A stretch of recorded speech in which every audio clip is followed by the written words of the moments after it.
Bonsoir tout le monde, Sahaf Torkom. On commence dans 3 4 minutes, le temps que les autres rejoignent. Donc on commence dans 3 4 minutes.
Bonsoir tout le monde, Sahaf Torkom. Bon, j'ai fait, il y avait cet après-midi 2 cours d'anapath. Ça faisait trop lourd avec des problèmes techniques, donc ça faisait trop lourd d'enchaîner avec une conduite à tenir. Donc, j'ai dû décaler le cours, même si pour certains, ce n'est pas une bonne idée à cause de la connexion, mais il y a l'enregistrement de toute façon. Donc, on va parler d'hémorragie digestive d'origine haute.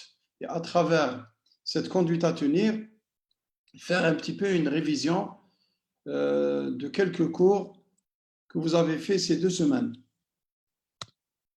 Sur le plan nosologique, c'est quoi une hémorragie digestive d'origine?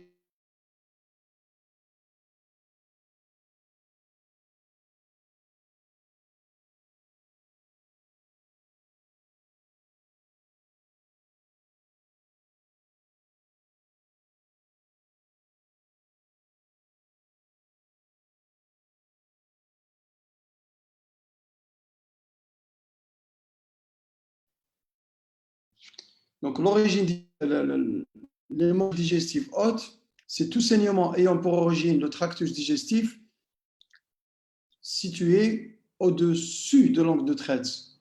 L'angle de Treitz, c'est l'angle duodéno-jéjunal. Et donc, une hémorragie digestive d'origine haute provient de l'œsophage, de l'estomac, du duodénum, et vous savez que les voies biliaires et le canal de Wirsung déversent par le biais de la papille dans la deuxième portion du duodénum, et donc tout saignement provenant des voies biliaires, c'est une hémobilie, provenant du canal de Wirsung, Wirsungorragie. C'est des situations rarissimes, mais quand même, ça peut se voir. C'est fréquent puisque 80-90% des hémorragies digestives sont d'origine haute et 10 à 20% sont d'origine basse. La problématique, c'est qu'il faut savoir qu'il s'agit là d'une urgence médico-chirurgicale nécessitant une hospitalisation dans une structure spécialisée. Je le dis, je le répète, et attention, on n'a pas le droit de renvoyer chez lui quelqu'un qui fait une hémorragie digestive d'origine haute avant d'avoir l'étiologie et avant d'avoir une idée sur le profil évolutif. Les étiologies sont multiples, mais elles restent largement dominées par la maladie ulcéreuse gastro-duodénale. Et bien sûr, l'examen clé qui permet le diagnostic et le plus souvent un geste thérapeutique, c'est l'endoscopie digestive haute. Et se pose donc la problématique de l'organisation dans nos structures d'urgence, de la disponibilité de cette endoscopie digestive haute, de la disponibilité du matériel, d'une équipe spécialisée, d'une équipe capable de faire les choses comme il se doit. La démarche doit être rigoureuse. Elle se fait en 3 étapes. D'abord, reconnaître l'hémorragie digestive haute, apprécier sa gravité et prendre d'emblée les mesures thérapeutiques d'urgence. Et puis, dans un 3e temps, rechercher son étiologie et instituer un traitement spécifique. Il ne faudra pas brûler les étapes, il ne faut pas s'acharner à rechercher une étiologie et d'envoyer le patient à faire une endoscopie s'il est instable sur le plan hémodynamique, si son pronostic vital est engagé. Et donc, il faut respecter les 3 étapes de façon rigoureuse. Reconnaître l'hémorragie, ça veut dire diagnostic positif, diagnostic différentiel. Pour le diagnostic positif, on peut être devant 2 situations, les cas faciles et les cas difficiles. C'est facile quand le saignement est extériorisé. Et il est extériorisé sous 3 formes, soit sous forme d'hématémèse, c'est le rejet par la bouche dans un effort de vomissement de sang provenant des voies digestives hautes. Le méléna, c'est l'émission par l'anus de selles noires nauséabondes. Et j'insiste, quand vous faites l'interrogatoire, précisez, est-ce que les selles sont noires? Souvent, les malades vous disent, ah oui, c'est noir. Mais montrez quelque chose de vraiment noir, parce que les malades confondent souvent ce qui est marron foncé de ce qui est noir. La deuxième caractéristique du méléna, c'est que ça sent mauvais, c'est nauséabond. Et donc, si c'est des selles noires nauséabondes, c'est du sang digéré et ça définit le méléna. Et on peut avoir les deux, hématémèse associée à un méléna. La troisième situation, une hémorragie digestive haute peut s'extérioriser sous forme de rectorragie. Alors, si ça s'extériorise sous forme de rectorragie, ça veut dire que c'est un saignement tellement abondant qu'il n'a pas eu le temps d'être digéré, d'autant plus que le transit est accéléré. Et des rectorragies qui peuvent signer une origine haute, il y a obligatoirement retentissement sur l'état hémodynamique. C'est-à-dire quelqu'un qui fait des rectorragies avec un état de choc initial, pensez d'abord à l'origine haute. Stabilisez le malade, prenez les mesures d'urgence, et puis le premier examen à faire, ça sera une endoscopie digestive haute. À l'inverse, des rectorragies sans retentissement hémodynamique, ça ne signe pas une origine haute, ça signe une origine basse. Et donc, votre premier examen visant à l'explorer sera une coloscopie. Deuxième situation, c'est des cas difficiles. On est devant deux situations. Première situation, le saignement a été tellement abondant qu'il n'a pas eu le temps de s'extérioriser et ça a occasionné un état de choc initial. C'est le choc, l'état de choc hypovolémique. À ce moment-là, la mise en place d'une sonde nasogastrique peut aider en ramenant du sang rouge vif. C'est une situation très rare. Par contre, la situation la plus fréquente dans votre pratique, et là c'est le premier gros message aujourd'hui, c'est l'anémie fériprive. Pour l'anémie fériprive, vous allez faire hémato s'il y a un saignement occulte. Ça veut dire que le saignement est de petite abondance, il n'est pas visible. Et donc le malade ne le constate pas, alors qu'il y a du sang dans les selles. Ce saignement, il se prolonge dans le temps. Je vous donne par exemple la situation que j'ai eue récemment, un grand professeur en chirurgie, et il a eu un pontage, il a été mis sous double antiagrégation, erreur sans couverture par les IPP au long cours, et il a consulté parce qu'il avait une dyspnée d'effort, anémie 5,7 grammes d'hémoglobine. Il n'a jamais constaté, il est quand même professeur, il n'a jamais constaté ni de méléna, ni de sang dans les selles. C'était un saignement occulte et l'endoscopie digestive haute a retrouvé des lésions qui témoignent d'un saignement chronique occulte. Et donc, on va bien sûr consommer les réserves en fer, la ferritine va baisser et puis on a une anémie. La caractéristique, c'est une anémie microcytaire hypochrome. Et donc, premier gros message, l'anémie microcytaire hypochrome est un symptôme et non pas une maladie. Ça nécessite une exploration complète du type digestif. Chez la femme, la première cause d'anémie fériprive, elle est d'origine gynécologique, mais c'est assez facile. Si elle n'a pas de ménorrhagie, si elle n'a pas de métrorragie, c'est obligatoirement le tube digestif. Il y a soit une carence d'apport, c'est très rare de nos temps, mais s'il n'y a pas ça, c'est un saignement occulte. Endoscopie digestive haute, cette endoscopie digestive haute est normale. Méfiez-vous du cancer du côlon droit.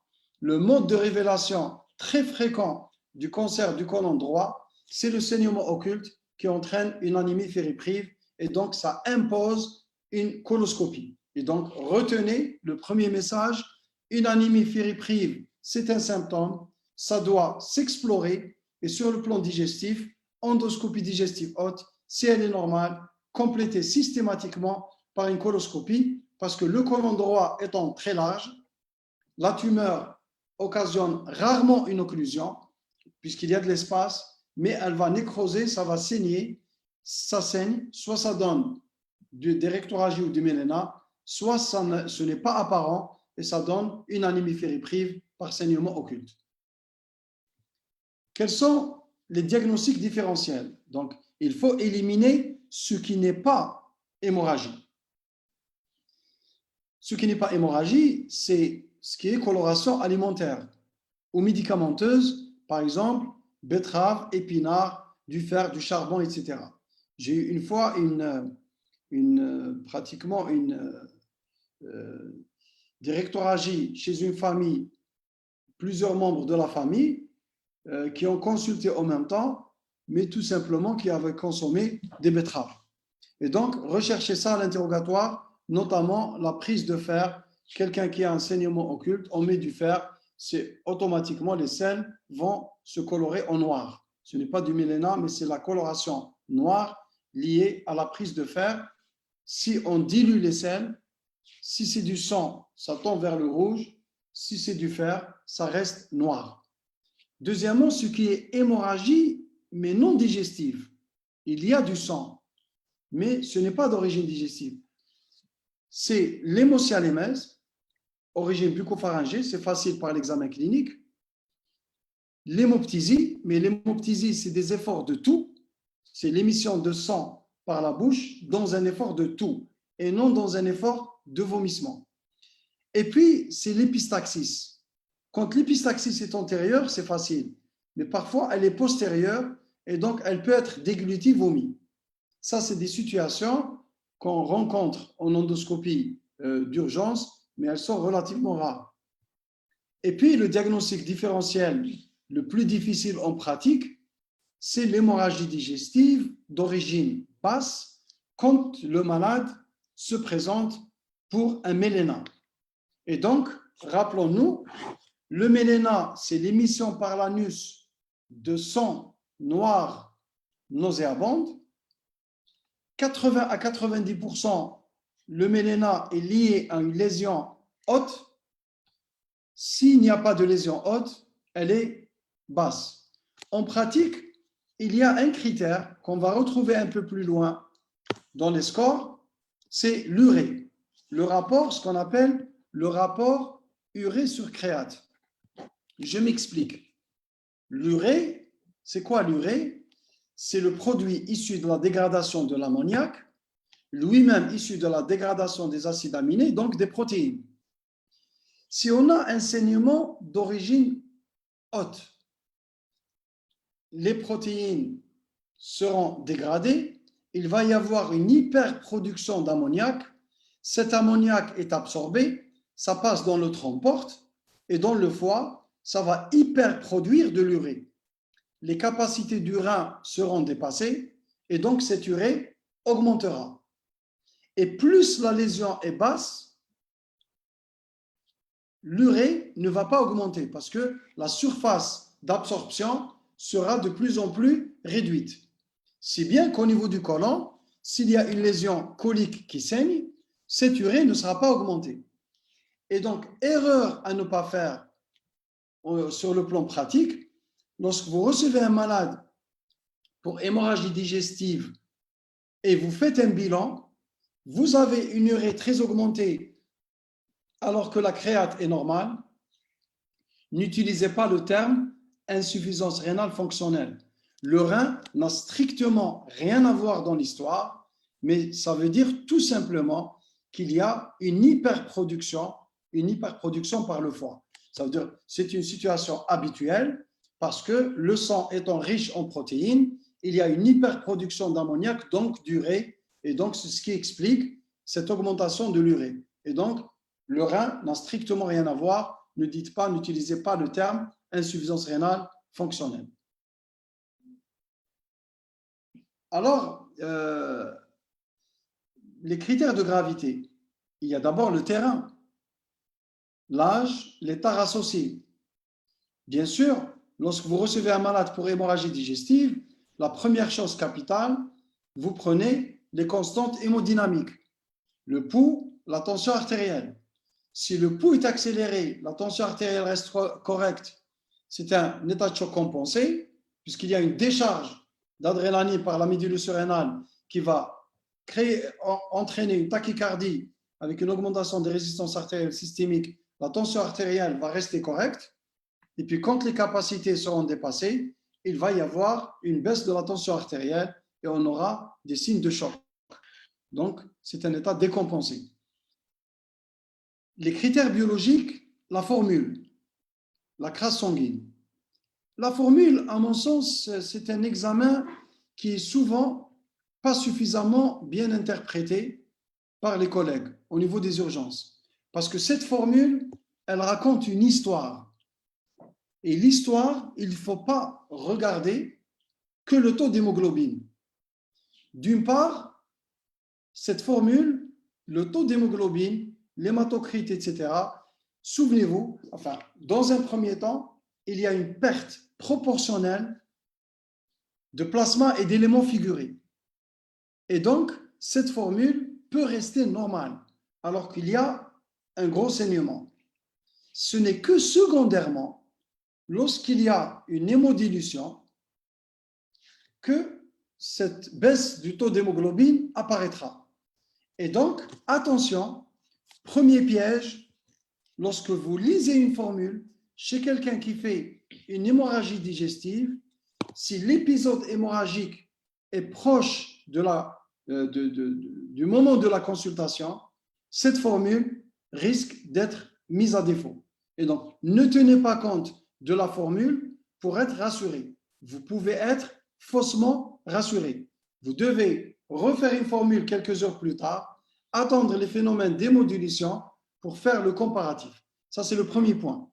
Le deuxième point, c'est quand vous lisez une formule, il faut voir également, pas uniquement le taux d'hémoglobine et d'hématocrite, il faut voir le VGM et le CCMH. Pourquoi? Parce que si vous avez, par exemple, le malade que j'ai eu, le confrère, c'est vrai que c'était du 5,7 grammes d'hémoglobine, mais c'était une anémie microcytaire hypochrome. Il avait un VGM à 67 femtolitres, pour une normale entre 82 et 95, et il avait CCMH à 27. Ça veut dire que c'était une anémie microcytaire hypochrome. Ça racontait une histoire, et l'histoire, c'était que le 5,7 d'hémoglobine n'est pas en rapport avec un saignement aigu, mais c'est en rapport avec un saignement chronique. Donc, regardez le VGM, CCMH, c'est très important.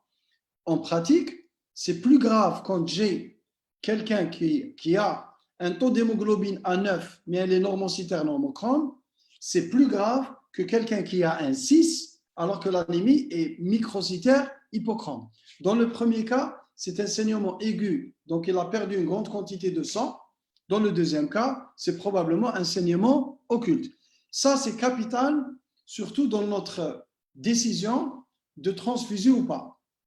Bien sûr, quand on a un saignement, il faut faire la crasse sanguine. Et puis, le critère de gravité évolutif, c'est le nombre d'unités transfusées pour maintenir un état hémodynamique. Plus vous êtes obligé de transfuser des unités de sang, plus c'est grave, ça c'est évident. Deuxième critère de taille, c'est la récidive de l'hémorragie. Lorsque vous avez quelqu'un qui fait un saignement, et puis pause, renseignement, ça c'est un facteur de gravité, puisque le taux de mortalité va augmenter de façon considérable, on va le voir. Et le troisième gros critère évolutif, c'est l'instabilité hémodynamique. C'est quelqu'un qui se présente d'emblée avec un état de choc initial, et vous faites des mesures de réanimation, et la réponse à ces mesures de réanimation est médiocre. Il y a des scores. S'il vous plaît, lorsqu'on fait de la médecine, on fait de la médecine fondée sur des preuves et non pas la médecine fondée sur le coup d'œil. Le coup d'œil, ça veut dire malade va bien, malade ne va pas bien, sur le coup d'œil. Non, il y a des scores de gravité et ces scores, à travers le temps, ont été développés pour essayer de façon objective de déceler quels sont les malades qui sont à très haut risque de mortalité et quels sont les malades à faible risque de mortalité. Ça va nous aider pour notre décision. Est-ce qu'on doit garder le malade? Est-ce qu'on peut se permettre de ne pas l'hospitaliser? Et si on va l'hospitaliser, on l'hospitalise où? Est-ce que dans un service de gastro? Est-ce que dans le soin intensif, etc. Bon, le premier Score, c'est le score de Roccal, qui a ses variables, 5 variables, l'âge, la présence d'un choc initial, les comorbidités.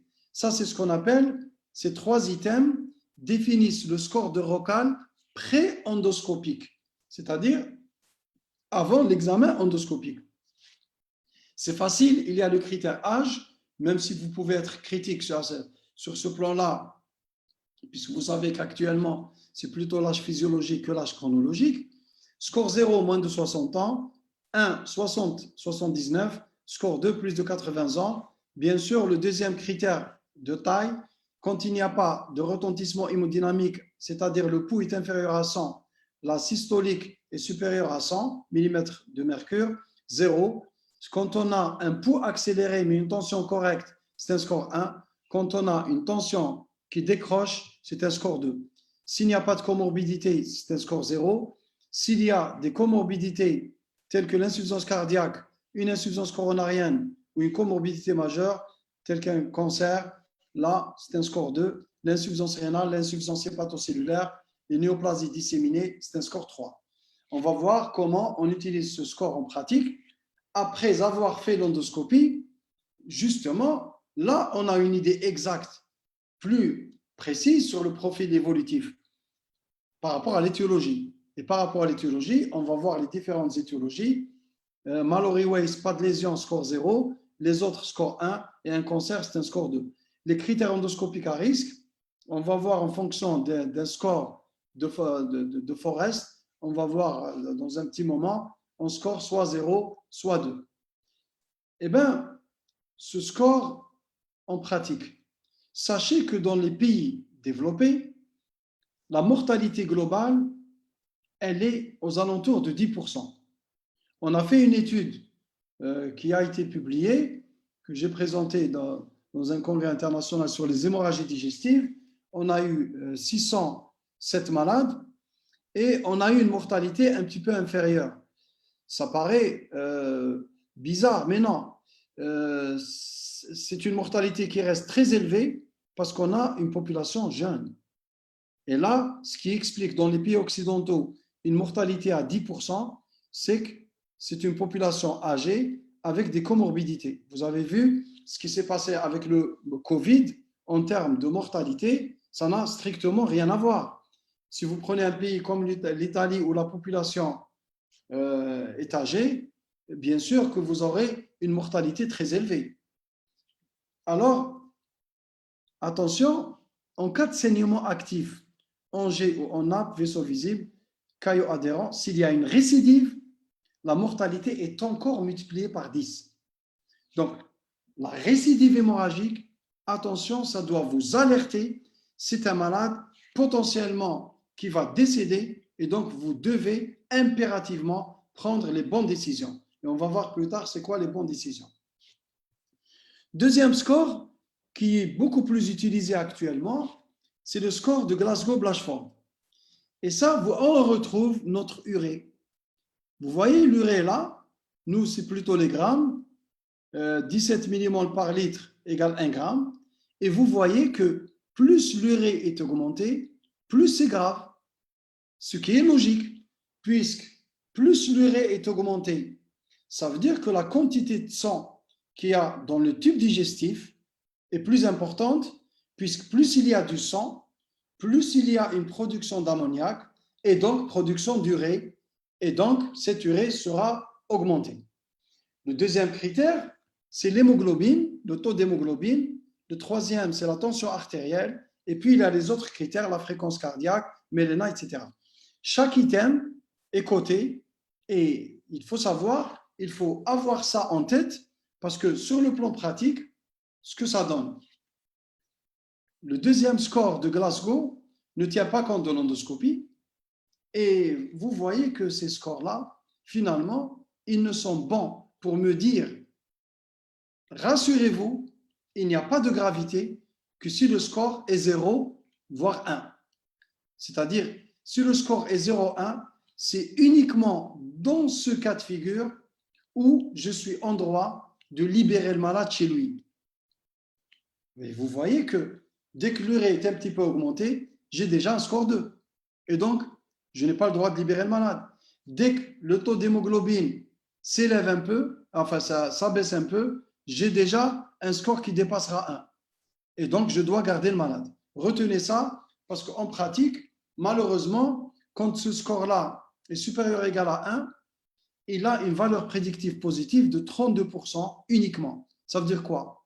Ça veut dire que si j'ai un score supérieur ou égal à 1, on peut prendre supérieur à 1 si vous voulez, je vais garder le malade, mais dans 70% des cas, j'aurais pu le libérer. Et justement, c'est ça qui est à la base des mauvaises pratiques au niveau des urgences. Parce qu'on a l'impression, en libérant certains malades, ils ne compliquent pas. Donc, on va se dire, oh, que finalement, on a libéré, il lui est rien arrivé. Mais attention, dans 32% des cas, j'aurais eu tort. Et si le malade fait une complication chez lui, il décède. Et ces patients-là, je ne les revois pas, puisque le malade meurt. Et chez nous, dès qu'il y a décès, c'est le muktoub. Et donc, on fait directement, on switch, on ne revient pas vers la structure hospitalière, on switch dans notre tête sur le resloud, fno, etc., etc. Et donc, on n'a pas le retour de ces patients-là. Alors que ces patients-là, on les a tués, puisqu'on les a libérés à tort. Ces patients-là, ces 32%, nécessiteront un traitement endoscopique, nécessiteront une hospitalisation, voire une endoscopie précoce, diagnostique et thérapeutique. Ça permet de récupérer pratiquement tous les malades. Et le taux de mortalité va baisser de manière significative. J'espère que le message est assez clair. La comparaison des scores, ils ont la même performance sur le plan pratique. Vous savez que ce soit le ROCAL pré-endoscopique, le ROCAL après l'endoscopie, le full ROCAL qui est là, avant l'endoscopie qui est là, ou le Blanchford qui est là, ça, les scores ont pratiquement les mêmes performances en pratique. En tout cas, il faut utiliser un score de façon objective et ne pas déduire sur la médecine du coup d'œil. On est des scientifiques, il faut rester des scientifiques et il faut adopter des attitudes scientifiques pour nos patients. Alors, quelles sont les mesures d'urgence à mettre en place? Évaluer la perte sanguine et commencer, s'il y a un retentissement hémodynamique, un remplissage. Un remplissage par les macromolécules, et dès qu'on a décidé de transfuser avec la double détermination, on va transfuser. Je vais parler de la transfusion un peu plus tard. Si le malade, il y a une baisse du taux d'hémoglobine, on met de l'oxygène à bas débit. La pose d'une sonde nasogastrique, actuellement, elle n'a pas lieu d'exister, puisque ça permet théoriquement de confirmer le diagnostic, elle permet de réaliser un lavage gastrique entre guillemets, mais attention, une sonde nasogastrique qui ne ramène pas de sang peut être faussement rassurante. Vous pouvez avoir un saignement bulbaire et le sang descend dans le duodénum, et donc votre sonde nasogastrique, si elle ne ramène pas de sang, ça ne veut pas dire qu'il n'y a pas de lésion haute. Et actuellement, et ça me tient à cœur, actuellement, dans les structures d'urgence, on pose la question, vous êtes à jeun, vous n'êtes pas à jeun. Ce qui se passe souvent, même à Mustapha, je le dis, si le malade n'est pas à jeun, on lui demande, il a un état hémodynamique stable, il n'est pas à jeun, on lui dit, ok, vous n'êtes pas à jeun, donc on lui donne une lettre, revenez demain en gastro pour faire un examen endoscopique. Bien sûr, c'est des bêtises monumentales, et on a des malades qui meurent à cause de cette mauvaise attitude. La bonne attitude, c'est d'hospitaliser le malade, prendre un abord veineux, faire le bilan d'urgence, mettre de l'érythromycine IV, et si on met l'érythromycine IV, ça va accélérer la vidange gastrique, ça va d'une part, si le malade n'est pas à jeun, éliminer ce qu'il y a dans l'estomac comme nourriture, éliminer le sang de l'estomac et ça va améliorer la qualité de l'endoscopie qu'on peut faire 30 à 60 minutes plus tard. Et donc, en 2020, il n'est pas licite de retarder la prise en charge du malade à cause du fait qu'il ne soit pas à jeun. Bien sûr, prendre en charge toutes les comorbidités, parce que si votre patient est un insuffisant coronarien, s'il a de l'anémie, il risque de décompenser son cœur et vous faites attention à l'hémorragie et vous oubliez le cœur, il va faire un IDM massif et il va décéder d'un choc cardiogénique en plus du choc hypovolémique. Corrigez les troubles de la coagulation et quand faire l'endoscopie, dès que votre patient est stable sur le plan hémodynamique, faites votre examen endoscopique. Bien sûr, plus le cas est grave, plus l'endoscopie doit être faite le plus tôt possible. Parce que le but de cette endoscopie, n'oublions pas que c'est à visée diagnostique, mais c'est surtout à visée thérapeutique pour arrêter le saignement.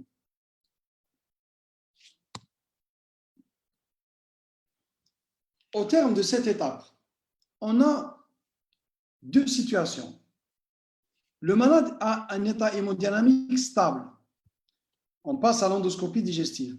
Maintenant, si je fais les mesures d'urgence et le malade reste instable sur le plan hémodynamique, ça ne répond pas aux mesures de réanimation.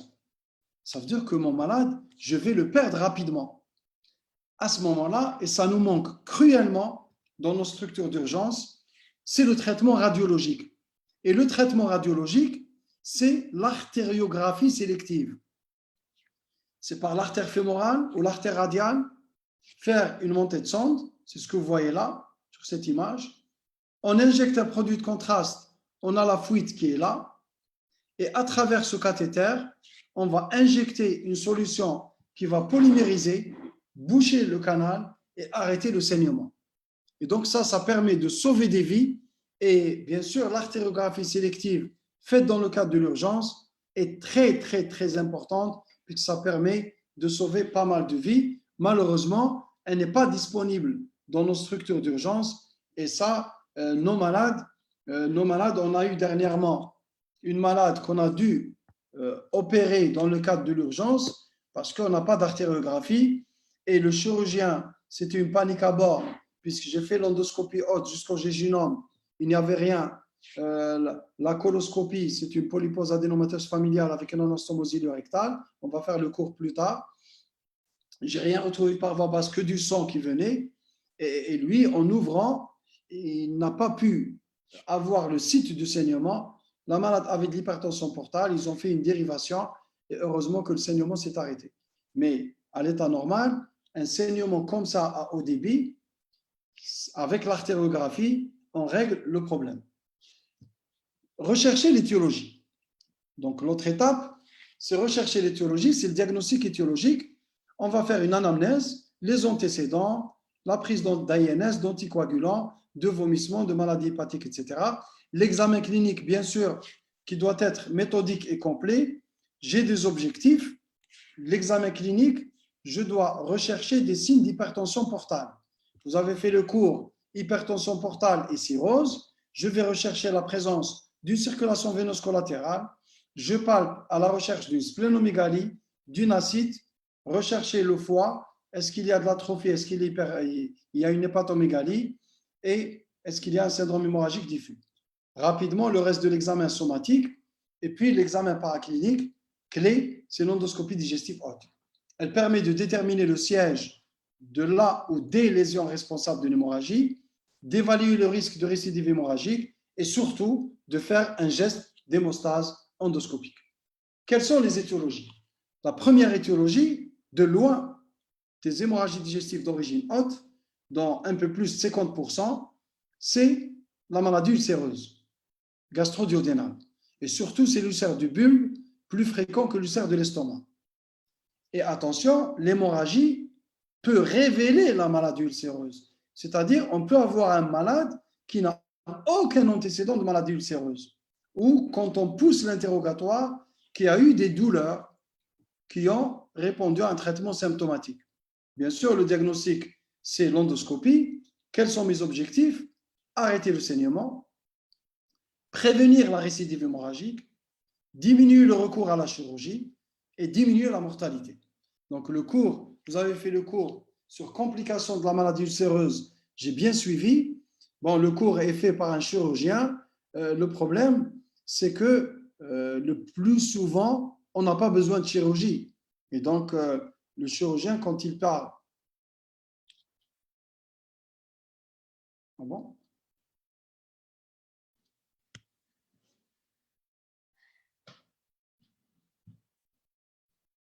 Pardon, ma diapo est bloquée.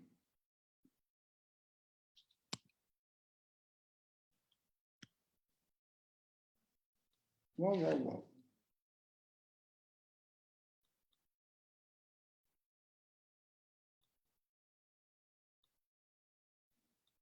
Pardon, hein, je dois...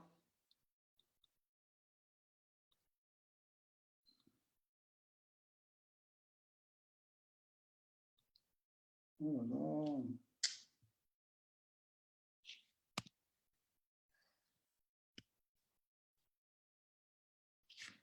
Ça va comme ça revient.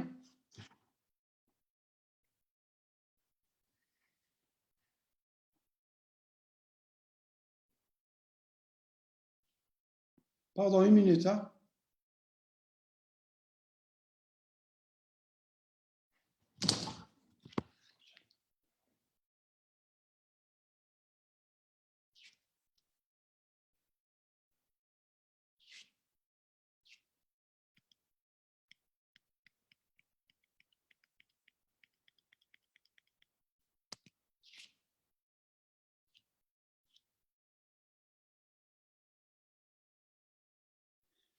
Désolé, hein, apparemment, la diapo était bloquée depuis tout à l'heure. Donc, je redéfile rapidement la démarche, reconnaître, apprécier la gravité, rechercher l'étiologie et conduite à tenir. D'accord. Ça a bloqué sur conduite à tenir.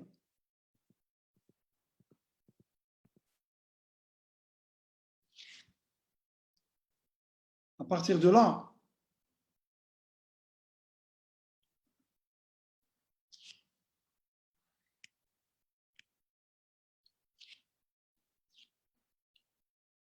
pardon, une minute, hein. Prise en charge immédiate, d'accord.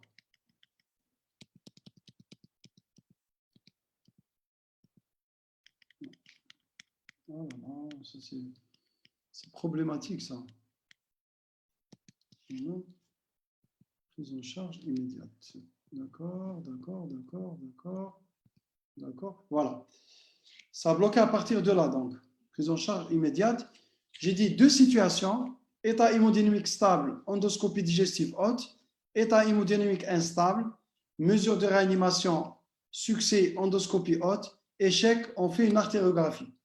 Et l'artériographie, par sonde introduite par voie fémorale ou radiale, on injecte un produit de contraste, la fuite de contraste est là, donc on détecte le site du saignement, on injecte un produit, ça va polymériser, ça va boucher et arrêter le saignement. Rechercher l'étiologie, on fait une anamnèse, un examen clinique, les examens paracliniques, ça je passe, et puis on commence par la maladie ulcéreuse. C'est la cause la plus fréquente, un ulcère du bulbe plutôt que l'ulcère de l'estomac. L'hémorragie peut révéler la maladie ulcéreuse et le diagnostic repose sur l'endoscopie, qui a un quadruple objectif, arrêter le saignement, prévenir la récidive hémorragique, diminuer le recours à la chirurgie et bien sûr diminuer la mortalité. Voilà. Cette endoscopie, quand on retrouve une lésion, un ulcère qui saigne, la classification à retenir, c'est la classification de Forest, F-E-2-R-E-S-T. Quand vous apprenez une classification, parce que vous avez beaucoup de choses à apprendre, il faut essayer de structurer votre cerveau en étapes.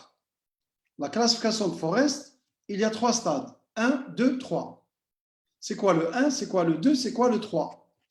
Le 1, c'est un saignement actif.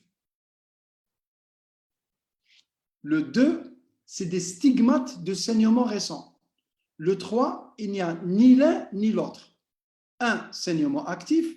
2, stigmate de saignement récent. Et 3, ni l'un ni l'autre. C'est-à-dire pas saignement actif, pas de stigmate de saignement. Pour le 1, le saignement, il est soit pulsatile ou en G, c'est le A. Soit il est en nappe, c'est le B. Ça vous donne le 1A, le 1B. Ça, c'est un saignement actif. Deuxièmement, il n'y a pas de saignement actif, mais il y a des stigmates de saignement récent. C'est-à-dire qu'il y a des signes endoscopiques qui nous disent que cette lésion a récemment saigné. Il y a 3 ABC. Le A, c'est le vaisseau visible. Il y a un vaisseau qu'on voit. Et un vaisseau qu'on voit, c'est le risque de récidive est très important. Deuxièmement, il y a un caillot qui fait hémostase. Troisièmement, il y a des petites taches brunes, ça s'appelle taches d'hématine. Ça vous donne le ABC. A, vaisseau visible. B, caillot adhérent. C, taches pigmentées, taches d'hématine. Le 3, c'est l'ulcère propre. Voilà, je reprends.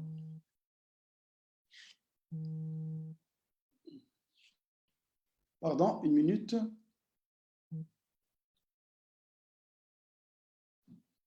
Donc, voilà, le 1A, saignement en G, c'est ce que vous voyez là. On va voir des images. Comme ça, vous allez bien retenir la classification. Le 1B, c'est saignement en nappe, ce que vous voyez là. Regardez là, il y a un gros vaisseau visible. Et l'ulcère, ça apparaît en blanc. C'est ce que vous voyez là. Voilà. Là, c'est un vaisseau qui fait saillie. Là, c'est un caillot noir. Et là, c'est des taches pigmentées. Et là, regardez, il n'y a ni saignement actif, ni stigmate de saignement. Voilà des images impressionnantes de saignement actif. De saignement actif, voilà, c'est le 1A. Voilà, il y a un saignement en nappe. Bien évidemment, quand on voit un saignement comme ça, on n'a pas le droit de retirer l'endoscope sans avoir fait l'hémostase. Et si on échoue, ça arrive assez rarement, si on échoue, le malade doit être envoyé en chirurgie. Donc, on doit faire l'intervention chirurgicale. Deuxièmement, des stigmates de saignement récent. Ça, c'est ce qui est blanc, c'est un ulcère. Ça, c'est le pylore. Ça, c'est un ulcère gastrique. Et voyez là, ce que vous voyez là, c'est un vaisseau visible. Une autre image d'un vaisseau visible. Voilà, ce qui est blanc, c'est un ulcère. Et ça, c'est un vaisseau visible. C'est un ulcère, c'est un vaisseau visible. On n'a pas le droit de dire, par exemple, si on voit ça, ah, tiens, il n'y a pas de saignement actif. Bon, on va mettre un traitement médical et on s'en va. Non, le risque de récidive, il est de 40 à 80%. Et rappelez-vous, s'il y a récidive hémorragique, la mortalité est encore multipliée par 10. Et donc là, on doit faire impérativement un geste d'hémostase endoscopique. Pour le caillot, voilà un caillot noir, ancien, un petit peu ancien, mais là, vous voyez un caillot frais. Et le taux de récidive, il est de 20 à 30%. Quand vous voyez un caillot comme ça, le risque de récidive est faible, mais attention, la limite de cette classification, vous imaginez qu'un caillot peut cacher un vaisseau. Donc, on risque de sous-estimer. C'est pour cela que la médecine, c'est de l'intellect d'abord et de la pratique, avec un effort intellectuel. C'est pas, on recherche les résumés, les hyper-résumés pour avoir un examen, c'est de s'imprégner de la vraie médecine parce que nos patients ont besoin plutôt de ça. Par exemple, si vous avez cette image-là et vous avez un malade qui fait une anémie normocytaire, normochrome à 8 grammes d'hémoglobine, je suis certain qu'il y a un vaisseau au-dessous de ce caillot. Parce que s'il a fait de 7 grammes normocytaire, normochrome, ça veut dire qu'il y a eu une grosse lésion qui a saigné, et donc probablement ce caillot cache un vaisseau. Ça a un impact sur la prise en charge, je vais le développer un peu plus loin. Pour le 2C, voilà des taches d'hématine, ce que vous voyez là, le risque de récidive est faible, 5 à 10%. Et donc, si j'ai gardé mon malade, je l'ai pris en charge, j'ai demandé une endoscopie, et puis l'examen endoscopique retrouve ça, je suis tranquille. Que si j'ai remballé le malade chez lui et je n'ai pas fait d'endoscopie. Parce que après avoir fait l'endoscopie, j'ai une idée plus précise sur le profil évolutif, notamment le risque de récidive hémorragique de mes malades. L'ulcère propre, voilà, l'ulcère propre, ça c'est un ulcère propre en rétrovision gastrique. Ça, c'est le pylore, un ulcère gastrique. Ça, c'est le pylore, un autre ulcère gastrique. Et le taux de récidive, si j'ai un ulcère propre, comme ça, le taux de récidive est très faible. Est très faible puisqu'il est pratiquement de 0%. Donc là, je suis réellement tranquille. Je vais mettre un traitement médical, je libère mon patient. Quelles sont les modalités des traitements endoscopiques? Il y a les méthodes d'injection. J'injecte quoi? C'est ce qu'on fait souvent. Ce qui est le plus rentable, le moins cher, c'est du sérum physiologique avec de l'adrénaline. Le problème, c'est que l'injection seule ne suffit pas parce qu'en injectant, j'aurai un effet compressif du volume, un effet vasoconstricteur de l'adrénaline, mais cet effet est transitoire. Et donc, je dois impérativement, avec l'injection, mettre une méthode mécanique, une méthode thermique. J'explique les méthodes que je fais assez couramment, les clips, je vais expliquer ce que c'est, la ligature et les méthodes thermiques. Je n'utilise pas le laser, mais j'ai le plasma argan. Je vais vous expliquer c'est quoi le concept du plasma argan. L'argan, c'est une électrocoagulation. Vous voyez cette sonde? L'argan, c'est un gaz conducteur de courant.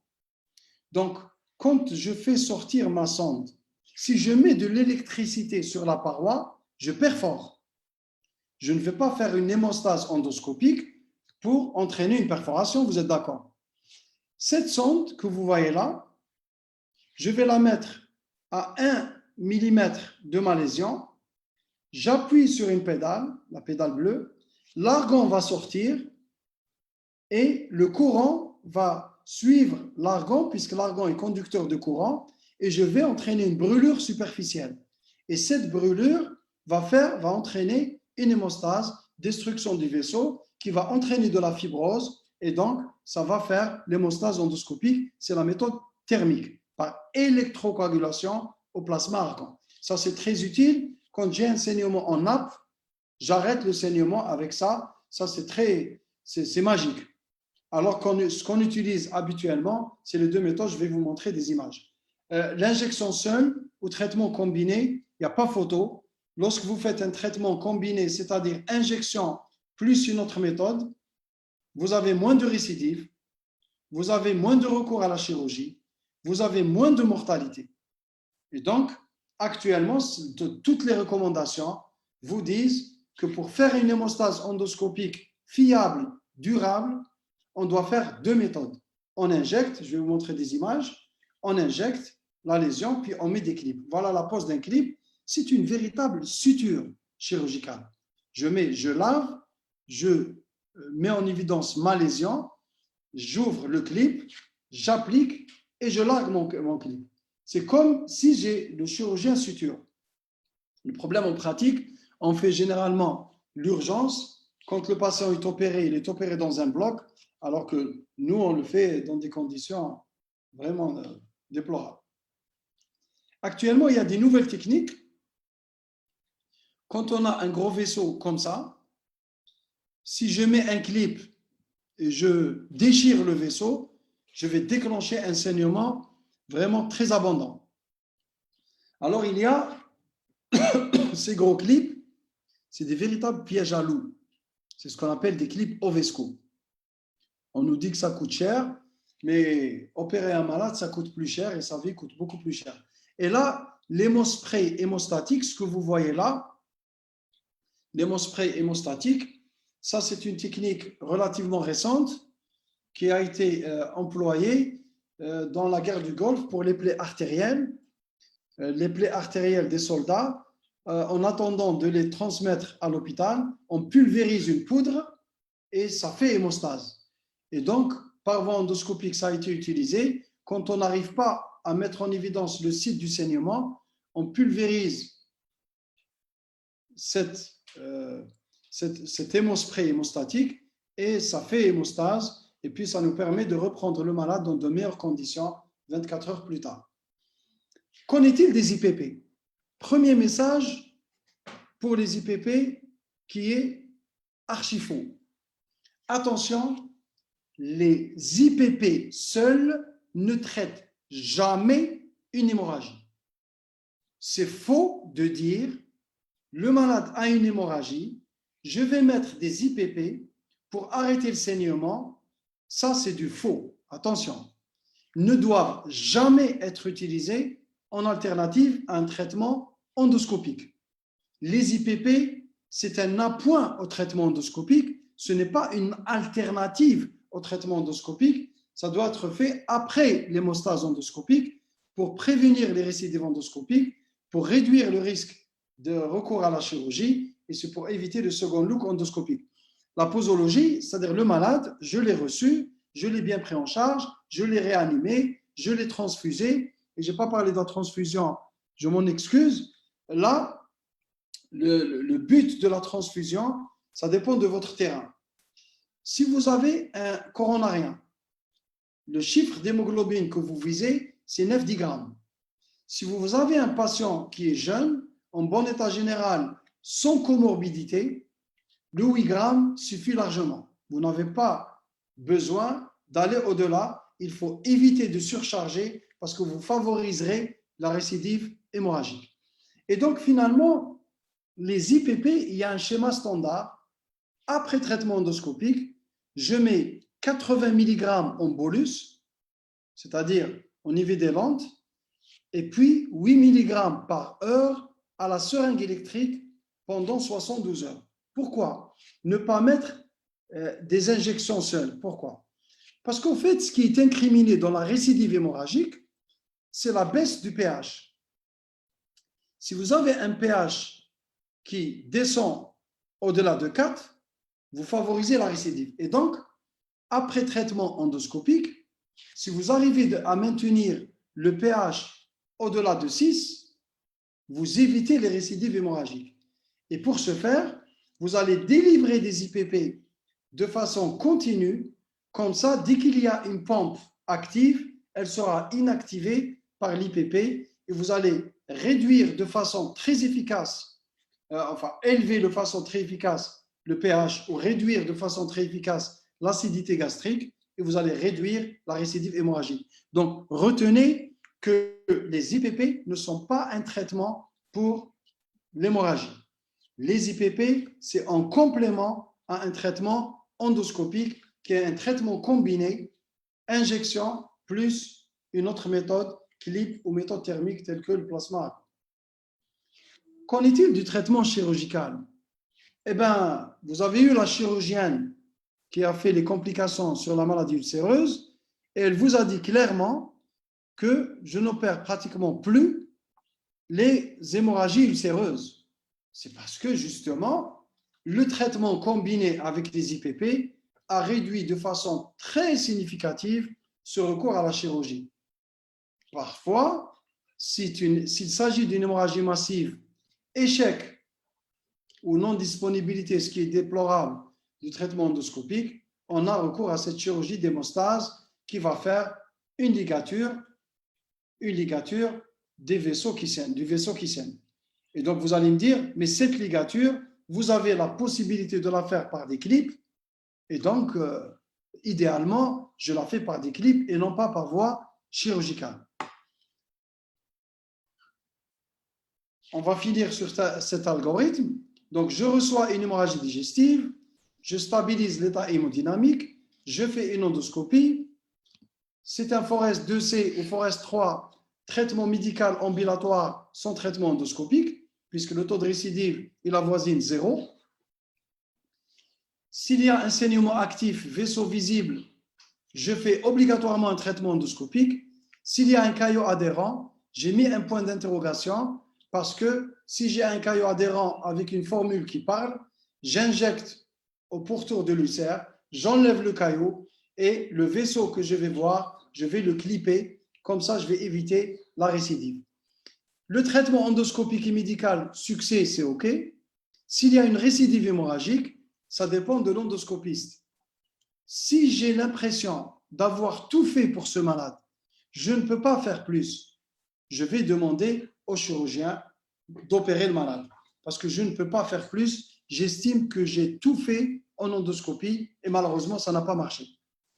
Si j'estime que peut-être je peux encore faire quelque chose parce que la première fois, je n'ai pas tout fait, eh bien, je peux retenter un nouveau traitement endoscopique et s'il y a échec, passer à la chirurgie. Et donc, récidive hémorragique, soit chirurgie d'emblée, soit chirurgie via un échec d'un deuxième traitement endoscopique. J'en ai terminé avec la maladie ulcéreuse. Je vais vous faire une petite révision sur l'hypertension portale. Ça, c'était le plus gros morceau du cours. Pourquoi ça ne vient pas, les questions-réponses?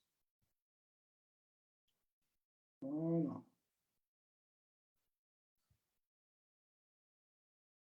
Questions-réponses. Les plaques ne passent pas, on ne voit pas, ça je sais. Les slides ne passent pas. Ok, elles sont bloquées. Ça, je n'ai pas vu. Hein. Vraiment, c'était nul. Ne défile pas. Ok. Les questions. Donc, il n'y a pas pour le moment des questions. D'accord. J'espère que vous avez bien suivi.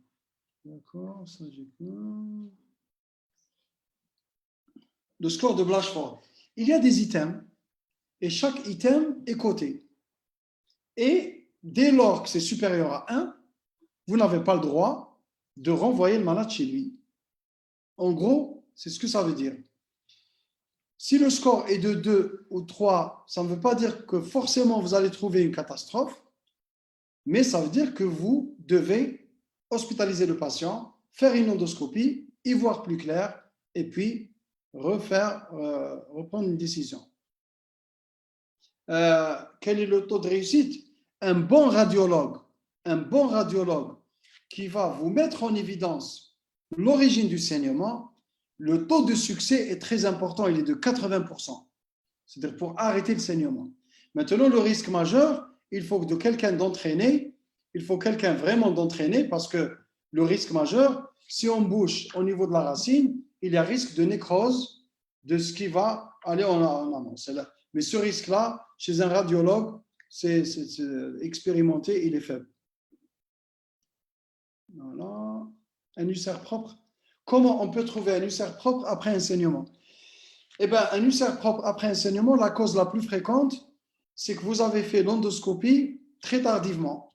C'est-à-dire, le malade, par exemple, il consulte jeudi, et puis il y a un long week-end, et puis vous le recevez après le week-end. Vous avez un ulcère propre. Et question qui devient intéressante, si j'ai un ulcère propre avec une anémie normocytaire normochrome, méléna, situation pratique, méléna, 7 grammes, ulcère propre. Depuis, ça ne colle pas. Ça ne colle pas. Ça ne colle pas, ça veut dire qu'il y a quelque chose qui tourne par an. Je dois rechercher une autre lésion. Impérativement. Ce n'est pas ça qui saigne. Le clip ne finit pas par se détacher. Oui, le clip, il peut tenir des semaines, il peut tenir des mois, il peut tomber après quelques jours. Mais peu importe, parce que le risque de récidive maximal, il est dans les 24, 48, 72 heures. C'est-à-dire, il tombe alors après 72 heures parce que j'ai entamé, dans ces délais-là, le traitement médical par les IPP, et la cicatrisation va se lancer et puis le taux de récidive sera faible. Un caillot adhérent peut se détacher par insufflation? Non. Après le passage du bol alimentaire? Non.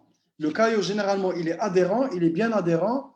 Eh bien, si je vois un caillot et je veux faire un traitement d'hémostase, j'injecte du sérum adrénaliné, j'enlève le caillot et puis je fais le traitement endoscopique. D'accord? Si vous voyez répéter, le traitement endoscopique thermique. Thermique, ça veut dire on va brûler. Thermique, c'est on brûle. Et le fait de brûler, ça arrête le saignement puis ça détruit le vaisseau qui saigne. Et ça induit une réaction inflammatoire qui va avoir un effet compressif et tardivement, elle va se terminer par de la fibrose. Donc, les méthodes thermiques ont, sur le plan des études, une efficacité comparable aux méthodes mécaniques. En pratique, on doit être capable de faire les différentes techniques pour adapter la technique au cas. Par exemple, si j'ai un gros ulcère avec un vaisseau très saillant au milieu et j'ai peur que le clip déchire le vaisseau et redéclencher le saignement, là, la méthode thermique, elle est nettement meilleure. Pour un saignement en nappe, il n'y a pas à dire, l'électrocoagulation plasma-argan est nettement meilleure et plus simple à réaliser. Et donc, on doit vraiment être capable on maîtrise les différentes méthodes, comme ça, on pourra adapter le. Vous me permettez, pour cette anémie fériprive, mais pas de ménorragie. Anémie fériprive isolée, ça s'explore. Ça s'explore. Endoscopie haute, on a l'explication, ok. On n'a pas l'explication, on fait une endoscopie basse. C'est assez clair. Une gastrite chronique à Helicobacter pylori peut entraîner une anémie, bien sûr. Cirrhotique, je vais en parler. Clip, on met, d'accord. Remplissage, transfusion, comment. Dans un premier temps, le malade, quand il consulte, il n'a pas de groupage. Il est en état de choc. Je fais des macromolécules. Dès que l'état hémodynamique se stabilise, je ralentis le rythme des perfusions, je mets du sérum physiologique et puis, dans un second temps, je transfuse des culoglobulaires avec comme objectif 8 grammes d'hémoglobine chez le sujet jeune sans comorbidité, 9-10 grammes chez un sujet âgé ou qui a des comorbidités. Les IPP uniquement en cas d'hémorragie? Non, pas d'hémorragie. Les IPP, c'est en cas d'ulcère hémorragique. Forest 2C, il n'y a pas de 3C. Le traitement médical, c'est le traitement d'éradication d'HP. Ah, d'accord. Le traitement médical, je n'ai pas développé. Ça, c'est le traitement de l'hémorragie. Bien sûr, après les 72 heures, le malade va sortir avec une ordonnance éradication d'Helicobacter pylori. Éradication Helicobacter pylori 1, ésoméprazole 40 mg, un comprimé une demi-heure avant le petit-déj, un comprimé une demi-heure avant le dîner pendant 14 jours, 3 antibiotiques, amoxicilline 1 g 2 fois, métronidazole 502 fois, clarithromycine 502 fois pendant 14 jours. Ça, c'est la quadrithérapie. La quadrithérapie, on éradique HP, on maintient les IPP pendant 4 semaines, IPP seul, ésoméprazole 40 mg une fois le matin. Et si on arrive à éradiquer l'Helicobacter pylori, on réduit le risque de récidive hémorragique ultérieure. Voilà, pour le traitement médical, la question sur le traitement médical. D'accord. Raisonnement FNS, bon, ça a été, n'entraîne pas une gêne alimentaire. Non, les clips n'entraînent pas de gêne alimentaire. D'accord. Ok. Rapport urée-sucréate pour la énième fois. L'urée est le produit de dégradation de l'ammoniac. Et le cycle de l'urée, ça se passe au niveau du foie. Quand on a un saignement digestif, le sang étant riche en protéines, ça va hyperproduire de l'ammoniac, lequel va être transformé en urée, et donc cette urée va augmenter. Si vous avez un saignement haut, l'absorption se fait au niveau du graine. L'absorption au niveau du graine, dans ce que vous savez, mésentérique supérieure, transporte, passage dans le foie, plus le saignement est haut, plus la quantité d'ammoniac absorbée est importante, plus l'urée sera augmentée. Plus le saignement est bas, ça va passer à moins de distance, l'urée sera moins augmentée. Si c'est un saignement colique, il n'y a pas d'absorption et l'urée ne sera pas du tout augmentée. Et ne dites pas qu'il s'agit d'une insuffisance rénale. Voilà, je passe à la deuxième partie, puis la suite, c'est plus rapide puisque le professeur Debzi a très bien expliqué cette partie. L'hypertension portale, comme vous le savez, c'est l'augmentation de la pression dans le système porte. Le système porte, vous avez la veine splénique, la mésentérique supérieure qui forme le tronc, la mésentérique inférieure qui forme le tronc splénomésaraïque qui s'unit avec la mésentérique supérieure pour former le tronc porte, qui va se subdiviser en branche portale gauche pour le foie gauche et branche portale droite pour le foie droit. Et ça va sortir par les veines sushépatiques pour aller, comme vous le savez, dans la veine cave inférieure, puis dans le cœur. Tout obstacle à l'écoulement de sang définit l'hypertension portale par l'augmentation de la pression dans le système porte de plus de 12 mm de mercure, ou bien un gradient, ça c'est mieux, gradient, c'est-à-dire une différence de pression porte-cave supérieure ou égale à 5 mm de mercure. Cette hypertension portale peut entraîner une hémorragie, soit par rupture de varices, le plus souvent œsophagienne, heureusement, parfois gastrique, par la gastropathie hypertensive, je vais réexpliquer, ou bien une varice de siège ectopique. L'interrogatoire recherchera les antécédents d'hépatopathie chronique et les dictères, et l'examen clinique va rechercher, vous avez fait ça, les signes d'hypertension portale et les signes d'insuffisance hépatocellulaire. Si j'ai ces signes-là, la probabilité de saignement par rupture de varice œsophagienne est la plus élevée. Mais ça n'empêche, il faut se préparer à toutes les éventualités. Cette hémorragie est liée directement au gradient de pression. Pour qu'il y ait possibilité de saignement, il faut que ce gradient de pression dépasse 12 mm de mercure et plus de 25 mm, c'est une HTP augmentée. Et donc, sur le plan pratique, vous avez fait le cours avec professeur Debzi. Pour la prévention primaire, c'est-à-dire pour éviter que les varices saignent, on a deux options. Soit on réduit ce gradient par les bêta-bloqueurs, soit on fait la ligature élastique des varices. Et la ligature élastique des varices, le but, c'est d'entraîner une nécrose qui va se terminer par de la fibrose pour détruire ces varices et d'éviter le saignement. Les objectifs thérapeutiques devant une hémorragie aiguë liée à l'hypertension portale, je vais aller plus vite puisque le professeur Debzi en a parlé, c'est contrôler le saignement.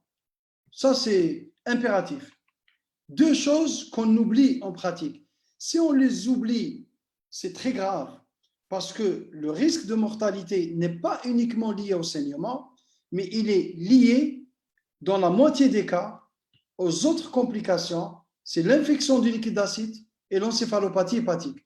Et donc, tout malade qui fait une hémorragie digestive doit bénéficier de trois mesures: contrôler le saignement, prévenir l'encéphalopathie hépatique, prévenir l'infection du liquide acide. Il y a un protocole rigoureux qu'on doit suivre. La transfusion, ça m'a été posé déjà question. Il faut éviter de trop remplir quelqu'un qui a une hypertension portale et qui a fait une hémorragie. Parce que quand il fait une hémorragie, il y a baisse du débit splanchnique et arrêt du saignement. Si on remplit trop, on risque de redéclencher le saignement. Si bien que nos objectifs sur le plan transfusionnel, c'est d'avoir un taux d'hémoglobine de 7 à 8 grammes d'hémoglobine. Pour l'hématocrite, vous multipliez par 3, c'est-à-dire multipliez par 3 le taux d'hémoglobine et vous avez votre hématocrite. Bien sûr, je reçois le malade, il a des signes d'hypertension portale, je le réanime s'il est en état de choc, je le transfuse avec ses objectifs de 7-8 grammes d'hémoglobine, pas plus, je mets un traitement vasoactif octréotide qui peut être maintenu jusqu'à J5, après un bolus de 100 gamma, 600 gamma par 24 heures, et l'endoscopie doit être faite le plus tôt possible. Dès que le patient est stabilisé et mis en condition, je passe à l'endoscopie pour faire un traitement endoscopique. Le plus souvent, ce traitement repose sur la ligature élastique des varices. Je vais en parler. Je vais parler de la sonde de Blackmore, et le traitement radiologique, et puis de la TH. La sonde de Blackmore, quand, durant mon résidanat, en 97 notamment, j'ai le souvenir des sondes de Blackmore, puisque le traitement endoscopique n'était pas vraiment disponible, et on mettait, et on n'avait pas d'octréotide, de traitement vasoactif, et on mettait pratiquement chaque garde 2 sondes de Blackmore. C'est ce que vous voyez là, c'est une sonde à double ballon. On l'a fait introduire par le nez comme une sonde nasogastrique. Le malade avale, ça passe dans l'estomac, on gonfle le ballon gastrique, on tire, on fixe au nez, puis on gonfle le ballon œsophagien, ce que vous voyez là. Et on fait une hémostase par tamponnement. C'est l'indication, c'est l'hémorragie réfractaire au traitement endoscopique et au traitement vasoactif en attendant une solution plus définitive, enfin plus performante qui est le TIPS. Ou bien on a un état de choc non contrôlé, on a une autre probabilité, on n'a pas contrôlé l'état de choc alors que le malade fait des signes cliniques d'hypertension portale, ce qui nous suggère la possibilité très élevée de la rupture de varices œsophagiennes. On met une sonde nasogastrique, ça permet de sauver des vies. Mais actuellement, on en met exceptionnellement parce que le traitement vasoactif est disponible et parce que l'endoscopie est accessible. Mais bon, sachez que ça peut sauver des vies. Pour les varices, vous avez fait la classification, je ne reviens pas là-dessus. Si les varices prolongent les varices œsophagiennes, c'est GOV1. Si ça va dans la petite courbure, si ça va dans la grande courbure, c'est GOV2. Pourquoi on fait la différence? Parce que dans le premier cas, ça a la même, c'est alimenté de la même façon. Donc le traitement, c'est la ligature. Par contre, si c'est des GOV2, là, c'est les vaisseaux courts gastriques et donc ce n'est pas le même traitement. On va mettre de la ligature pour les varices œsophagiennes, de la colle biologique pour les varices gastriques. Et ça, c'est IGV, c'est isolated. Là, ça ne prolonge pas les varices œsophagiennes. C'est des varices gastriques uniquement sur la grosse tubérosité pour le 1, au niveau antral pour le 2. Là, c'est une classification ancienne. C'est en classé, c'était séduisant, puisque quand ça s'affaisse à l'insufflation, c'est un grade 1. Quand ça ne s'affaisse pas sans obstruer la lumière, c'est un grade 2. C'est ce que vous voyez là. Quand c'est très gros et ça réduit le calibre de la lumière, c'est un grade 3. Actuellement, c'est un petit peu aléatoire, surtout entre le 2 et le 3. Et bon, même par le 1, est-ce que ça s'affaisse, ça ne s'affaisse pas, etc. En fait, ce n'est pas important. Ce qui est important, c'est ce qu'on va faire. Est-ce qu'on va décider de mettre un traitement pour ces varices ou pas?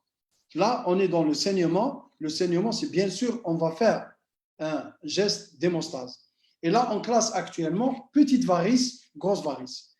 Petite varice, ça veut dire que l'endoscopiste a jugé que c'est un circuit de surveillance. Grosse varice, c'est un circuit de traité. Soit on est en prévention primaire pour bêta-bloqueur ou ligature, soit on est dans une varice qui saigne. Et là, la varice qui saigne, cette classification n'a strictement aucun sens, puisqu'une varice qui saigne peut se vider de son sang, et donc elle sera plus petite. Ça ne veut pas dire que ce n'est pas plus grave. Et donc là, je n'ai pas de problème. Pour une varice qui saigne, je mets obligatoirement le traitement endoscopique. Si je vois ce saignement que vous voyez impressionnant, je mets un traitement et c'est magique. On fait l'hémostase endoscopique sur le champ. L'hémostase endoscopique, avant, on utilisait la sclérose. Là, on fait sclérose, ça veut dire on injecte un produit, de l'alcool absolu ou de polydocanol, qui va induire une réaction inflammatoire, qui va se terminer par de la fibrose et ça va fermer les varices. C'est la sclérose. La ligature, c'est le même concept. Là, vous avez un clou plaquettaire. On aspire, on largue un élastique. On crée une strangulation.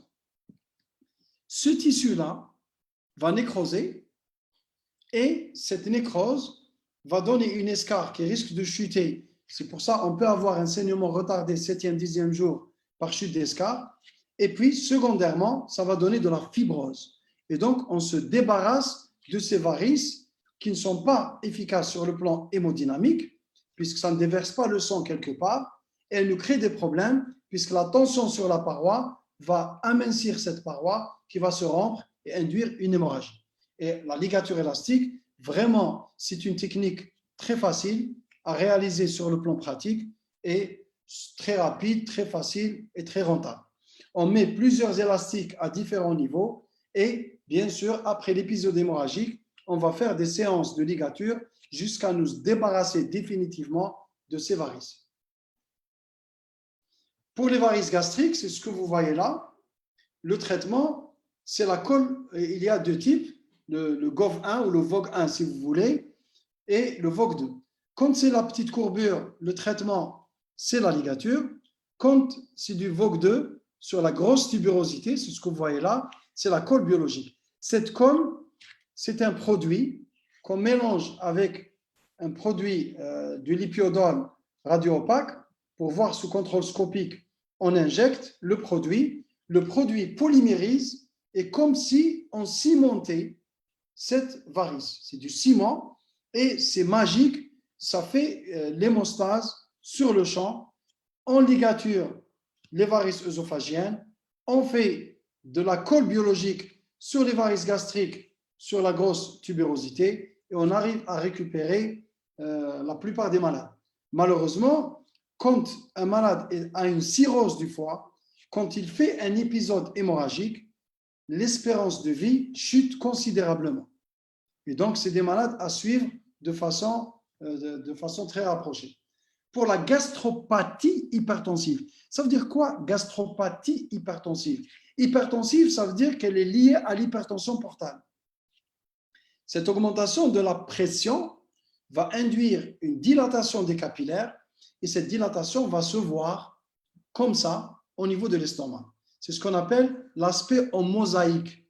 Vous voyez cet aspect en mosaïque ou en nid d'abeille qui est assez clair, mais il n'y a pas de pétichie comme il y a là. Si on a ça, c'est gastropathie, on va la juger modérée ou légère. Quand on a ça, c'est la gastropathie sévère. Sévère puisque ces spots, ce que vous voyez là, c'est une muqueuse qui va pleurer du sang. Et si on a une gastropathie au niveau de l'antre, c'est ce qu'on appelle là l'estomac en pastèque. Là, c'est la magie. C'est la magie. J'ai plusieurs malades comme ça. C'est la magie de l'électrocoagulation plasma-argon. Là, sur ces lésions-là, l'argon marche très très bien. C'est-à-dire à travers la sonde, on fait passer du courant véhiculé à travers l'argon. On brûle ce que vous voyez là en blanc. On brûle ces vaisseaux qui saignent. Ça donne de la fibrose. On les détruit. Et du coup, le malade va s'améliorer. On fait plusieurs séances espacées de 3 à 4 semaines. Varice ectopique duodénale, ça c'est rarissime. S'il y a échec, s'il y a échec du traitement endoscopique, on fait le TIPS. TIPS, 2S. C'est ce que vous voyez là. On met à travers une prothèse en communication le système porte avec le système cave. Échec du traitement endoscopique ou récidive précoce après le traitement endoscopique. Je vous explique. Là, vous avez une image radiologique après contraste d'un patient qui a une hypertension portale sur cirrhose par bloc intrahépatique. Vous voyez l'obstacle ici. Le sang, il y a une circulation collatérale. Le sang, au lieu d'aller vers là, il va vers là, vers les varices qui saignent. Si on arrive à rétablir le courant sanguin là, on va introduire un cathéter par voie jugulaire interne. On pousse le cathéter sous contrôle radiologique. De la jugulaire interne, on rentre dans la veine cave supérieure. L'oreillette droite, veine cave inférieure, veine sus-hépatique. On perfore, on passe dans le tronc-porte. Et à travers ce cathéter, on fait passer une prothèse. Vous voyez le cathéter là, le tuyau là. Et puis à travers le cathéter, on coulisse une prothèse, on ouvre la prothèse et on rétablit le courant sanguin. Et vous voyez que si le sang passe de là à là à travers la prothèse, vous voyez qu'il n'y a plus d'alimentation de ces varices. Et ça, c'est une technique radiologique faite sous contrôle scopique. Ça permet, bien sûr, d'arrêter le saignement et de sauver des vies. Malheureusement, le risque de cette prothèse, il y a 2 risques. Le risque qu'elle se bouche. Avec les prothèses actuelles, ça se bouche moins souvent. Et deuxième risque, quand le sang passe de là à là, du système porte vers le système cave, sans passer par le filtre du foie, il y a risque d'encéphalopathie hépatique. Et ça, le professeur Debzier a insisté là-dessus. J'ai géré l'hémorragie. Très bien, parfait. Si je ne fais pas le reste, j'hypothèque les chances de mon malade. Quelles sont les autres mesures? Lutter et prévenir des autres complications. Rappelez-vous, l'encéphalopathie hépatique, professeur Debzier en a parlé, par l'aspiration gastrique, les lavements évacuateurs pour éliminer le sang, mettre du lactulose avec comme objectif d'avoir 2 à 3 sels molles. On utilise du lactulose en sirop ou en sachet et avec du métronidazole plus ou moins actuellement dans les nouvelles recommandations. Pour l'infection du liquide acide, il faut commencer, même s'il n'y a pas acide, quelqu'un qui a une hémorragie par rupture liée à l'hypertension portale, il y a un très haut risque de translocation bactérienne de tube digestif vers la cavité péritoniale et donc d'infection. On met de la norfloxacine 800 mg ou des céphalosporines 3e génération. Ça, professeur Debzier en a parlé. Voilà, en gros, l'algorithme décisionnel, varices œsophagiennes, réanimation, état hémodynamique stable, endoscopie, saignement variqueux, ligature élastique plus traitement pharmacologique, non variqueux, prise en charge spécifique. On contrôle le saignement, on répète les séances de ligature avec les bêta-bloqueurs. Ça a été dit par le professeur Debzier, jusqu'à l'éradication des varices. On ne contrôle pas le saignement, on passe au TIPS. Et dès qu'on passe au TIPS, on prévoit plus tard une transplantation hépatique. Voilà pour l'hypertension portale. Je prends quelques questions et la suite, ça sera très, très rapide. L'érythromycine, je ne sais pas si vous avez pris, bon, je prends quelques questions.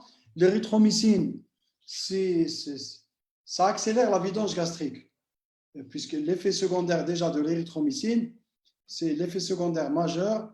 L'effet secondaire majeur, c'est les douleurs. Ça accélère la vidange gastrique, c'est comme ça. Les clips n'entraînent pas une infection, bien sûr que non.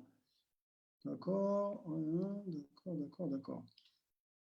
Quand vous faites le diagnostic d'un ulcère avec un saignement, la gastropathie hypertensive au niveau de l'antre, c'est le plasma argan, c'est l'électrocoagulation au plasma argan. Ça, c'est le traitement idéal. D'accord, donc je poursuis. Pour les lésions gastro-duodénales aiguës, c'est soit prise d'ANS, alcool, ou lésions dites de stress. Et le stress, ce n'est pas, vous avez peur de l'examen de gastro et vous avez fait un stress. Ce n'est pas ça le stress, c'est le stress métabolique. C'est les grands brûlés, c'est les insuffisances cardiaques, chirurgie lourde, les infections sévères, les reconstructions orthopédiques majeures. C'est un stress métabolique puisque ça va fragiliser la paroi gastrique et favoriser les lésions. Le véritable traitement, il est étiologique, c'est d'agir sur l'étiologie initiale. Bien sûr, pour ce qui est le traitement médical, on va mettre l'hémostase endoscopique, sinon on va mettre les médicaments, notamment les IPP. Le véritable traitement, c'est la prévention, bien sûr, prescription mesurée des médicaments connus pour leur gastrotoxicité. Le cas que je vous ai rapporté tout à l'heure, pourtant c'est un collègue et il est professeur, quand même c'est un professeur, il est très performant en plus. Il a eu une double antiagrégation plaquettaire sous aspirine plus clopidogrel pour éviter que le stent se bouche et on n'a pas mis des IPP. On n'a pas mis des IPP en protection. Ça, c'est une faute médicale. Et normalement, plus que ça, le malade doit être éradiqué HP, parce que HP, c'est un facteur de comorbidité qui favorise le saignement sous antiagrégant, sous ANS. On éradique HP et on met sous IPP au long cours. Comme ça, on réduit le risque de saignement. Pour les malades qui reçoivent des ANS, s'ils sont âgés plus de 65 ans, si les ANS sont prescrits avec un anticoagulant et s'il y a avec des corticoïdes, s'il y a des facteurs de risque, on fait une protection systématique, enfin, on fait une protection par les IPP. Et bien sûr, en situation de stress, il ne faut pas laisser traîner, il faut bien sûr agir sur ça. Voilà ce que ça donne les ANS. C'est des lésions typiques qu'on reconnaît très bien en endoscopie. Ça, c'est multiple au niveau de l'antre. Ça, c'est un gros pli prépylorique ulcéré en surface. Ça, c'est des lésions multiples. Quand je vois ça en endoscopie, je sais que ça, c'est l'apanage des anti-inflammatoires. Voilà les lésions de stress, c'est plus sévère. Voilà une muqueuse qui est fragile, qui pleure du sang. Ça peut se voir chez les malades de réanimation. C'est pour ça, chez les malades de réanimation. il faut agir sur l'état de stress, il faut prévenir par les IPP. Le syndrome de Malheureux, quand on vomit, le vomissement, on fait un effort de vomissement. Et l'estomac remonte dans l'œsophage et ça déchire. Ça donne cette déchirure longitudinale. Typiquement, à l'interrogatoire, c'est le malade, ça c'est les cas les plus graves, hein, parce que ça donne généralement un saignement de petite abondance et ça s'arrête spontanément. Une fois, durant toute ma petite carrière de gastro-entérologue, j'ai fait l'hémostase endoscopique sur Mallory Weiss. Sur Mallory Weiss, où j'ai mis injection plus clip, puisque le saignement était important, mais généralement, ça s'arrête spontanément. C'est les malades qui vous disent « j'ai vomi, c'était alimentaire, et puis il y a eu du sang ». Après, les efforts violents de vomissement, à l'interrogatoire, déjà, on a le diagnostic. Ça, c'est problématique, l'ulcère de Dieu-la-foi. Ça, c'est vraiment problématique. C'est quoi un Dieu-la-foi? C'est ce que vous voyez là, une petite lésion, une artériole au niveau de la sous-muqueuse qui s'ouvre et qui donne ce saignement impressionnant. Voilà. Vous voyez là, c'est vraiment impressionnant comme saignement. Le problème, c'est qu'il faut faire l'endoscopie rapidement parce que si on prend le malade à distance de l'épisode, on ne va rien voir ou on va voir une petite chose comme ça. Ça peut devenir ça au bout de 24 heures. Le problème, c'est que ça peut encore ressaigner comme ça. Et quand on voit le saignement ou quand on voit ça, on va mettre une hémostase, généralement clip, qu'on incruste profondément puisqu'on doit atteindre la sous-muqueuse, ou bien on peut faire une ligature élastique, aspirer la sous-muqueuse, larguer l'élastique pour entraîner le vaisseau. Ça va créer de la fibrose et ça va fibroser le vaisseau. Comme ça va réduire le risque de récidive. Les autres lésions, les ulcères de l'œsophage, les œsophagites peptiques sévères, ou les ulcères de l'œsophage en rapport avec le RGO par exemple, les angiodysplasies, c'est des malformations vasculaires, c'est ce que vous voyez là, et les angiodysplasies, la brûlure avec le plasma argan, c'est un traitement très efficace, puisqu'on détruit les vaisseaux et on entraîne de la fibrose, ce qui permet d'éviter la récidive. Les tumeurs sous-muqueuses, ça c'est une gyste, c'est une tumeur mésenchymateuse qui exprime le plus souvent le CD117, le C-KIT. Vous avez fait le cours cet après-midi avec l'anapathe, elle vous a parlé de ça. Quand on a une gyste qui saigne comme ça, bien sûr, on opère le malade. Les tumeurs malignes, parfois, c'est vraiment très difficile à faire l'hémostase puisque ça peut saigner de partout. Et le problème, c'est que ces malades-là qui saignent, ils ont de la carcinose péritoniale et les chirurgiens ne veulent pas opérer parce qu'ils vous disent « je ne peux pas faire de gastrectomie, d'hémostase chez quelqu'un, une tumeur évoluée, donc c'est un très mauvais pronostic. » En conclusion, donc l'hémorragie digestive haute est une urgence médico-chirurgicale. Rappelez-vous qu'il ne faut pas prendre à la légère, il faut s'appuyer sur de la science, sur des scores pour juger les malades difficiles, urgents ou non, et non pas sur le coup d'œil. La prise en charge doit être rapide et efficace, et il ne faut pas confondre rapidité et précipitation.